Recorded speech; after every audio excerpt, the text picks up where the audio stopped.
आनंद आनंद परमानंद सतगुरु मंगनानंद जी साहिब सत्संग आश्रम डेरा सतगुरु प्रीतानंद जी साहिब धाम निंगाना जिला भिवानी हरियाणा के सौजन्य से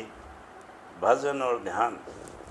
जबकि ध्यान के वक्त थोड़ा बहुत स्वरूप नज़र आ जाएगा या भजन के वक्त शब्द साफ सुनाई देगा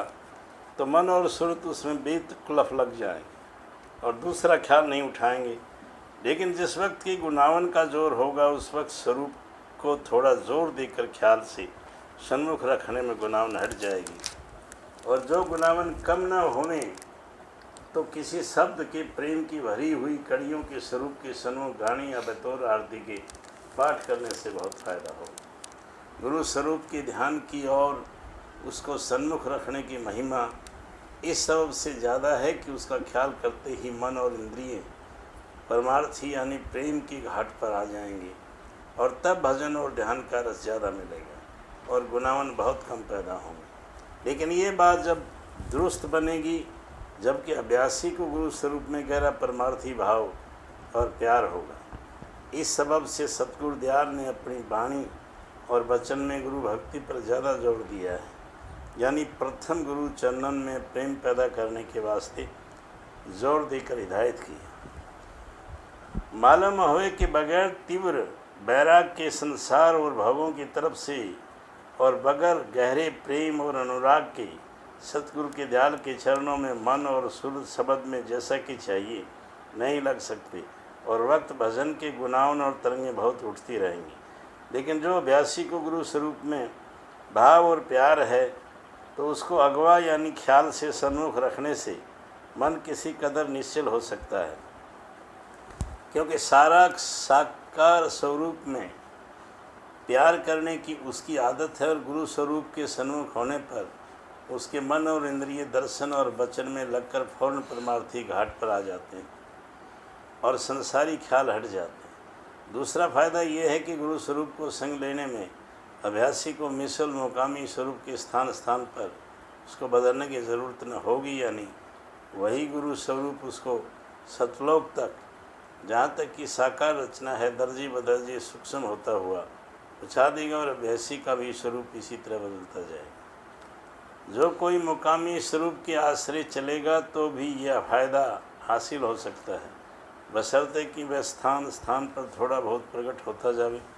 और जो प्रकट होने में कुछ देरी हुई या कसर रही तो उस रूप में ख्याल से ध्यान करने में वैसा ही प्यार नहीं आएगा जैसा कि गुरु स्वरूप में आ सकता है। और इस सबब से गुनावन यानी मन की चंचलता जल्दी कम या दूर न होएंगी और रस भी कम आएगा। अब अभ्यासी को चाहिए कि अपने शौक़ और हालत को परख कर जिस तरह उसको फ़ायदा ज़्यादा मालूम पड़े उसी तरह अपने ध्यान की संभाल करे, क्योंकि बगैर ध्यान के मन और सुरत का सिमटाव जैसा कि चाहिए जल्दी नहीं होगा। अलबत्ता जिस किसी गदला और मेला न हुए भजन में इस किस्म के ख्याल विघन न डाले,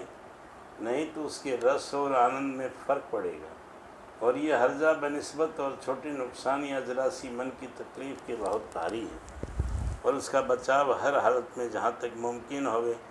और मुनासिब मालूम पड़े जरूर करना चाहिए। जो कोई सच्चा शौकीन परमार्थ का है इसको चाहिए कि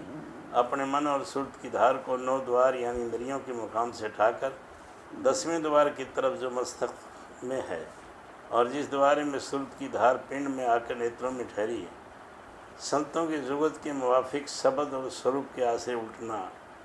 शुरू करें। यानी पहले परमार्थी रस लेने का ख्याल मन में उठाकर जो जुगत की बताई गई है उसके मुवाफिक अभ्यास में बैठे, तब उसके ख्याल के मुवाफिक जैसा वह तेज़ और मजबूत होगा मन के स्थान से धार उठकर ऊंचे की तरफ रमा होगी और जिस कदर की वह चलकर रास्ते के स्थान पर ठहरेगी या उसी तरफ की गुनावन करती रहेगी उसी कदर उस धार के ऊंचे देश के चित्रने से मिलने का रस आएगा। यह रस बहुत निर्मल और साफ़ है और थोड़ी सी तवज्जो अंतर में करने से मिल सकता है। जब इसकी थोड़ी बहुत कैफियत मालूम होगी यानी मन को कुछ मज़ा आएगा और उसके नशे और सुरूर का रस मालूम पड़ेगा, तब बार बार उसी रस के लेने के इरादे से अभ्यास करेगा और फिर ये हालत बढ़ जाएगी, यानी शौक़ और प्रेम दिन दिन तरक्की करता जाएगा। इस वास्ते हर एक सच्चे परमार्थी को मुनासिब है कि जब जब फुर्सत और मौका मिले तब सच्ची तरंग अंतर में परमार्थी रस लेने की उठाकर अभ्यास शुरू करे, और जैसे दुनिया के कामों में जब किसी काम का ख्याल करता है उस वक्त उसी का रूप हो जाता है। और दूसरी बात कि शुद्ध नहीं रहती है। इस तरह अभ्यास के वक्त भी सिर्फ परमार्थी ख्याल को पक्का करके भजन या ध्यान करे और किसी दूसरे काम या बात का जहाँ तक मुमकिन हो ख्याल न लावे तो ज़रूर थोड़ा बहुत रस अभ्यास में मिलेगा और फिर उसका शौक आहिस्ता आहिस्ता बढ़ता जाए। सिवाय अभ्यास के वक्त के और वक्तों में 4-5 मिनट या ज़्यादा अपने चित्त को मुकाम और स्वरूप या शब्द का अंतर में ख्याल करके वहाँ जोड़ता रहे तो इतनी देर में कुछ रस मिलेगा। और यही कार्रवाई जब ख्याल आ जाए कई बार दिन में और रात में करें, से फ़ायदा उठावें यानी रस लेवें, तब थोड़ी बहुत खबर अंतर के आनंद की पड़ेगी और उसका शौक बढ़ेगा। जब ऊपर कही हुई कार्रवाई और मामूली अभ्यास से कुछ रस मिलेगा और सद्गुरु दयाल की दया और कुदरत थोड़ी बहुत नज़र आएगी, तब किसी कदर प्रेम उनके चरणों में पैदा होगा और दर्शनों का शौक बढ़ेगा और फिर अभ्यास भी ज़्यादा दुरुस्ती से बन पड़ेगा। रफ्ता रफ्ता इसके रस और आनंद का इस कदर आधार हो जाएगा कि दिन रात में बगैर 2-4 बार अभ्यास का रस लेने के चैन नहीं आएगा और मेरा और शौक ज़्यादा होता जाएगा। ऐसी करने से दिन दिन मेहर और दया भी बढ़ती जाएगी और उसके साथ प्रेम और करनी भी बढ़ती जाएगी और आहिस्ता आहिस्ता एक दिन काम पूरा बन जाए।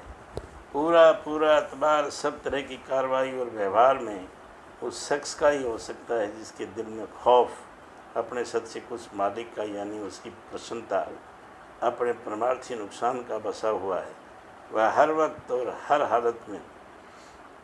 और हर एक से सच्चा बरतेगा और उसका अंतर और बाहर यकसा होगा। और जो कि दुनिया के खौफों की सबब से थोड़ी बहुत दुरुस्ती के साथ अपना जाहिर बनाए हुए रखते हैं, उनका वक्त कम होने उन खौफों के पूरा एतबार और भरोसा नहीं किया जा सकता, क्योंकि उस वक्त भी अपनी अंदरूनी ख्यालात से बेधड़क और बेखौफ बरतने को तैयार हो जाए। सच्चे परमार्थी को अपने मन और की चाल चलन और उसके ख्याल वासों को अपने अंतरी ख्यालात और तरंगों से जांचना चाहिए। और जबकि अंतर में सफाई न हो, सच्चे मालिक और सद्गुरु का खौफ दिल में पैदा न हो और परमार्थी नुकसान से बचाने का पक्ष मन में ना आए, तब तक अपने तय गुनहगार और विकारों से भरा हुआ समझ कर जतन उनके दूर करने कैसे जैसा कि संतों ने फरमाया है करता रहे। और जब तक चरणों में सद्गुरु दयाल और सद्गुरु से के प्रार्थना और फरियाद भी करता रहे, उनकी मेहर और दया से आहिस्ता आहिस्ता सफाई होती जाएगी और उस कदर भजन का रस भी मिलता जाएगा, जिससे शौक और प्रेम बढ़ता जाएगा। आनंद आनंद।